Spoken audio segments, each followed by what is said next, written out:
is coming, we'll see how to minimize it. So these are the works which are coming up, and target is February next year. So by end of February, everything will be completed. It is being monitored by madam's level and ministers level also, and PM levels also. So quickly we are going to construct it. Thank you. मैं बोलूँगी तो आप transfer करेंगे। Yes yes.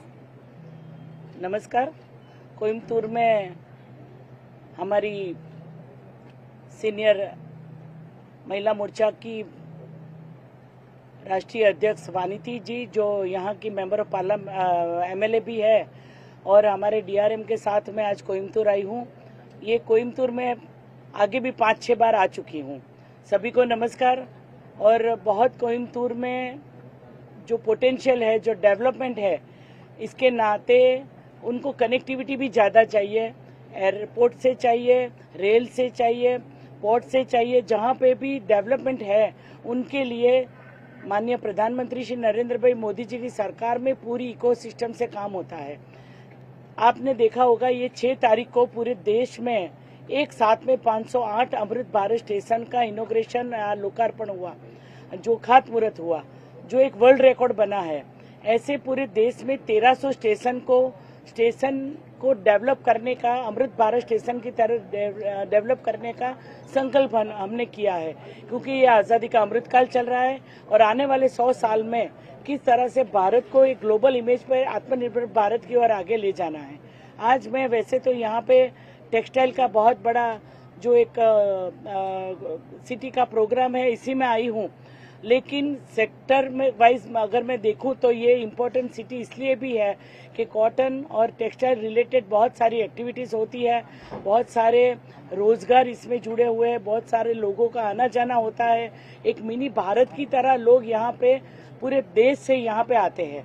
तो उसी को ध्यान में रखते हुए आप लोगों की जो भी अपेक्षा है कि रेलवे किस तरह से देश के अन्य भागों को भी जोड़ा जाए इसमें, तो सरकार कटिबद्ध है। प्रधानमंत्री जी का जब पूरा जीवन स्टेशन के ऊपर जो उनका बचपन गया, उनको बहुत लगाव है। जैसे स्टेशन में चाय बेचने से शुरू हुई उनकी यात्रा आज देश के प्रधानमंत्री तक पहुंची है। तो station is always the heart of the city और उनके भी बहुत मन के नजदीक है।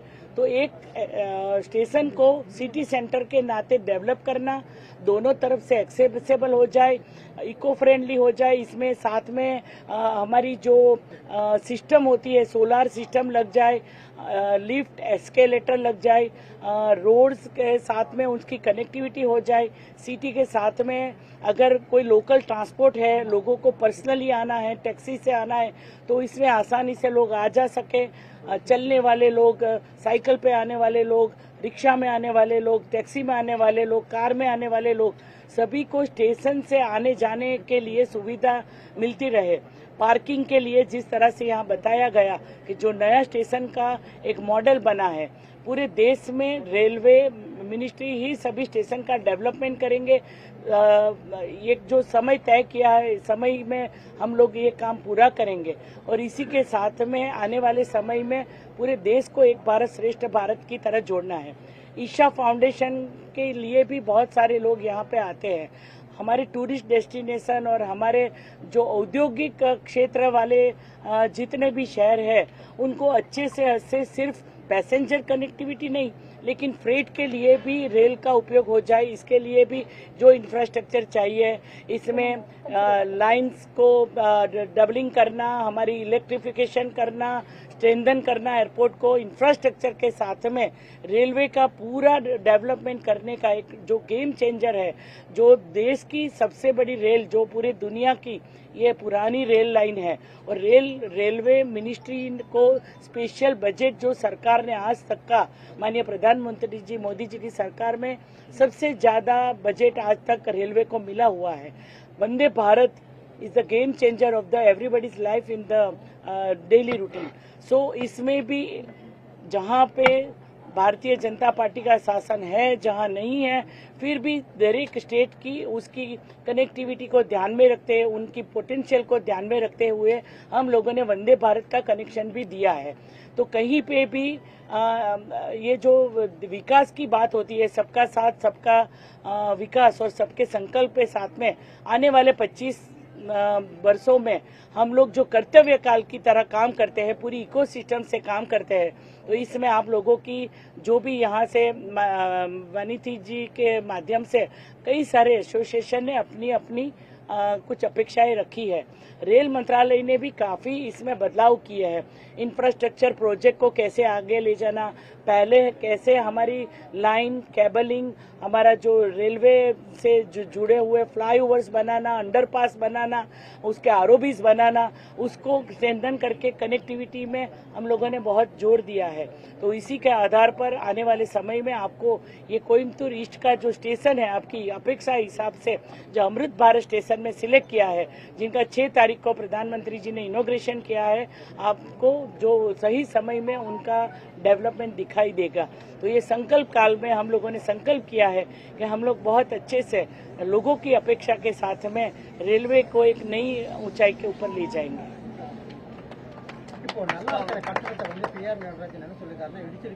இப்ப இதுல டிரான்ஸ்லேஷன் உங்களுக்கு வேணாம்ல, எல்லாமே புரிஞ்சு போச்சுல்ல. அம்ரித் கால், இந்த அம்ரித் காலத்துல பிரைம் மினிஸ்டர் வந்து அவரோட யாத்திரை, அவரோட பயணமே எங்க தொடங்குச்சுன்னா ரயில்வே ஸ்டேஷன்ல தான் பயணம் தொடங்குச்சு. ரயில்வே ஸ்டேஷன்ல ஒரு டீ விற்பனை செய்யக்கூடிய ஒரு குடும்பத்தில இருந்து தொடங்கின பயணம் தான் பிரதமர் ஆச்சு. அவர் வந்து நாடு முழுக்க ஒரு துடிப்பான ரயில்வே நிலையங்களை வந்து உருவாக்குறது அப்படிங்கறதுக்காக முடிவு பண்ணி ஒரு மிகப்பெரிய பட்ஜெட், இது வரைக்கும் இல்லாத அளவுக்கு ரயில்வேக்கு பட்ஜெட் கொடுத்து இந்த மாதிரி அம்ரித் திட்டங்கள் கீழே நாடு முழுக்க 100கணக்கான ஸ்டேஷனை செலக்ட் பண்ணி அதுக்காக ஃபண்டிங் கொடுத்திருக்காங்க. இந்த ஸ்டேஷன் அப்படிங்கிறது இன்றைக்கு ஒரு வளர்ச்சியில ஒரு முக்கியமான இடம். அது கோயம்புத்தூர், நான் டெக்ஸ்டைலுக்காகவும் வந்திருக்கேன், நிறைய வேலை வாய்ப்புகளை கொடுக்கக்கூடிய இடம், முக்கியமா டூரிஸ்ட் ஈஷாக்கெல்லாம் வரக்கூடிய அதிகமான ஆட்கள் வர இடம். அந்த மாதிரி ரயில்வே ஸ்டேஷன் அப்படிங்கிறது ஒரு முக்கிய கேந்திரமாக இருக்கு, சென்டரா இருக்கு, ஆர்ட் மாதிரி இருக்கு டெவலப்மெண்ட்ல. அதனால இதுக்கு டெவலப் பண்றதுக்கு நாங்க எல்லா விதத்திலையும் மோடிஜியோட கவர்மெண்ட் இங்க ஹெல்ப் பண்ணிட்டு இருக்கு. அதே மாதிரிதான் அந்த திட்டத்தின் கீழாகத்தான் நம்ம பகுதியில் இருக்கிற ரயில்வே நிலையங்களுக்கெல்லாம் ஃபண்டிங் கொடுத்து டெவலப்மெண்ட் இங்க நடந்துட்டு இருக்கு. அதனால இம்மாதிரியான திட்டங்கள்ல எல்லாருக்குமான வளர்ச்சி, சப்கா சாத்துங்க, எல்லாரும் சேர்ந்து வளர்ச்சி அடையக்கூடிய அந்த ஒரு இலக்கை நோக்கி தான் மத்திய அரசாங்கம் செயல்பட்டு இருக்கு. அதனால வரக்கூடிய காலத்துல கூட இந்த பணிகள் எல்லாம் வேகமா இங்க நிறைவு பெற்று மக்களுக்கு வந்து அவங்க நிறைய வசதிகள் எல்லாம் சொன்னாங்க, அதெல்லாம் ஆங்கிலத்துல தான் இருந்தது. இந்த வசதிகளோட எங்க ரயில் நிலையத்தை கொண்டு வரதுக்கு நாங்க எல்லா வேலையும் பண்றோம் அப்படின்னு சொல்லியிருக்காங்க. இதுல உங்களோட கேள்வி ஒவ்வொன்று நேசராஜ் ஃபர்ஸ்ட். நடராஜன் வந்து இந்த டெமாலிஷ் பண்ணிருக்காங்க, இந்த பில்டிங் நல்லா இருக்கிற பில்டிங்கை இடிச்சிருக்காங்க அப்படின்னு குற்றச்சாட்டு சொல்றாங்க. DRM sir, the local MP, he has raised a demand saying that already a pakka laid concrete structure, the floor has been demolished by way of the last week. So for which what is our answer?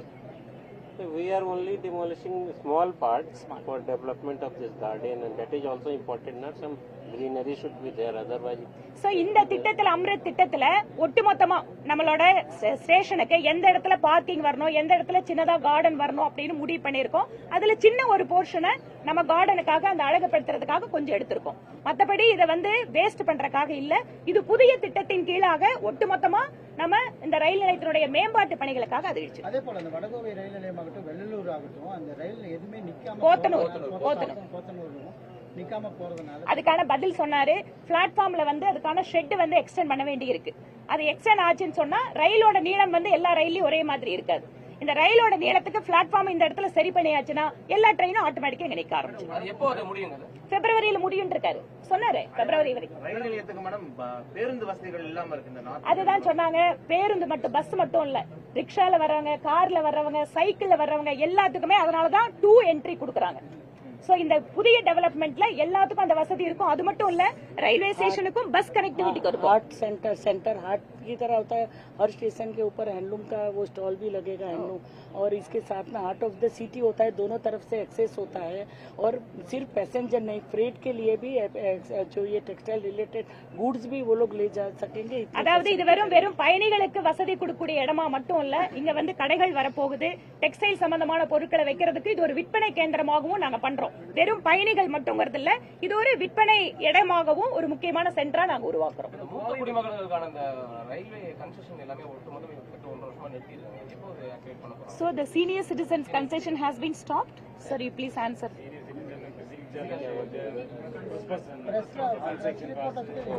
That decision has been taken, but Wait. मैं बताती हूँ, please, आप आप बताइए। बताइए, मैं आपको बताती हूँ, बता दूं कि जब कोविड समय आया था तो जब रेलवे पूरा बंद था, सिर्फ ऑक्सीजन टैंकर और हमारी किसान रेल चल रही थी। इसके बाद में जब शुरू किया तो हमारे जैसे गैस की सब्सिडी के लिए बोला गया तो कि भाई अपने आप छोड़ दो, तो इसमें कई सारे लोगों ने अपने आप वो कंसेशन लेना बंद कर लिया था। तो इसके आधार पर जैसे सब्सिडी गैस में हुआ तो उसी के आधार पर ये आज तक 2 करोड़ लोगों ने अपना सब्सिडी खुद उन्होंने बोला कि we don't want any concession. तो इसके आधार पर ये निर्णय कोविड के बाद लिया गया है। इसके बारे में हम लोगों को अभी कुछ पॉलिसी डिसीजन का पेंडिंग है, पॉलिसी डिसीजन पेंडिंग नहीं है, अभी वो order। सोचा भी नहीं जाएगा, कमिटमेंट नहीं करना है। ठीक है। लेकिन खुद छोड़ा है, उतना ही बोलना है कि भाई ये लोगों ने सब्सिडी खुद छोड़ा है इसमें। சோ கேஸுக்கு எப்படி வந்து சப்சிடியை வந்து விட்டு கொடுத்தாங்க அப்படிங்கறது முன்னாடி நம்ம பார்த்தோம். அந்த மாதிரி ரயில்வே துறையில கூட கோவிட் அப்ப வந்து நம்ம நிறைய ட்ரெயின் எல்லாத்தையும் இது பண்ணோம். सीनियर सिटीजनों ने खुद छोड़ दिया था सब्सिडी अपना, उनको ऑप्शन दिया गया था जब 2 साल बंद थे तभी। ஆப்ஷன் வந்து கொடுக்கறாங்க, அதுல வந்து கொஞ்சம் அவங்க கிட்ட யாரெல்லாம் விட்டு கொடுக்க வராங்களோ जैसे गैस के ऊपर हुआ था ना, गैस के ऊपर पहले के हम स्वैच्छिक सब्सिडी அது கூட நம்ம அது வேணா பேசலாம்ப்பா மினிஸ்டர். வடகோவை ரயில்வே ஸ்டேஷன்ல அதிகமான கூட்ஸ் இறங்கிட்டு இருக்கு. இது 20 கேன்சல் பண்ணிட்டா இங்க பேசஞ்சர் ரயில் அதிகமா நிறுத்த வைக்க முடியல. ஓகே, நீங்க இங்க பாருங்க, இந்த மாதிரி நிறைய டிமாண்ட் வந்து அசோசியேஷன்ஸ் எல்லாம் கொடுத்திருக்காங்க. அவங்க என்ன சொன்னாங்கன்னா, எதெல்லாம் பிரியாரிட்டி வந்து உடனடியா பண்ணணும், எதெல்லாம் கொஞ்சம் நாள் கழிச்சு டெவலப்மெண்ட் பண்ணணும்ங்கறத பிரிச்சு கொடுக்க சொல்லிருக்காங்க. அதையெல்லாம் நாங்க பிரிச்சு கொடுக்கறோம். कोयम्बतूर में 2 स्टेशन है, एक स्टेशन के साथ में दूसरा स्टेशन जो उनको जो सपोर्टिंग में चाहिए उसको डेवलप करेंगे ही, जैसे वहाँ का लोड यहाँ शिफ्ट हो जाए और फ्रेट के लिए भी ज्यादा यूज करेंगे, वही उन्होंने बताया। ठीक है ना, एक स्टेशन मेन है तो हर एक बड़े शहर में दूसरा स्टेशन हम लोग सपोर्ट करेंगे और उसको डेवलप करेंगे। அதாவது ஒரு மெயின் ஸ்டேஷன் இருந்ததுன்னு சொன்னா எல்லா விதமான பிரஷர் லோடும் அந்த ஒரே ஸ்டேஷன் மேல இல்லாம பக்கத்துல முக்கியமான பெரிய நகரங்கள்ல பக்கத்துல இருக்கிற எல்லா ஸ்டேஷனும் நம்ம டெவலப் பண்ணிட்டு வரோம். அதுல கூட் சம்பந்தமான விஷயங்களையும் கவனிப்போம். இப்பதான் ஆரம்பிச்சிருக்கோம். இத்தனை வருஷம் நார்த் கோயம்புத்தூர் இப்படியே தான் இருந்தது. இப்பதான் 11 கோடியை மோடிஜி கவர்மெண்ட் கொடுத்து டெவலப் பண்ண ஆரம்பிச்சிருக்கோம். இப்பதான் தரையெல்லாம் சரி பண்ண ஆரம்பிக்கிறோம். பிப்ரவரியில வேலை முடிஞ்சதுக்கு அப்புறம் ஒவ்வொன்னா எல்லாத்தையும் பண்ணிடலாம். ஓகேங்களா? எல்லாத்துக்கும் ரொம்ப நன்றி.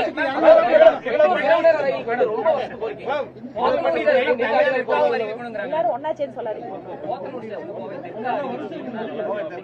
நான் அதான் சொல்றேன், இந்த மாதிரி இன்றைக்கு 25 டிமாண்ட் வந்திருக்கு. 25 டிமாண்ட் வந்திருக்கு. எல்லாத்தையும் ஒவ்வொன்னா நிச்சயமா நாங்க பேசலாம். ரக்ஷாபந்தன் பரிசு மாதிரி இது வந்து ரக்ஷாபந்தன் பரிசு. கோயம்புத்தூர் ரயில்வே ஸ்டேஷன்ல நார்த் கோயம்புத்தூர் ரயில்வே ஸ்டேஷன் தெற்கு தொகுதி எம்எல்ஏ கொடுத்ததுக்கு பரிசு கொடுத்திருக்காரு மோடிஜி.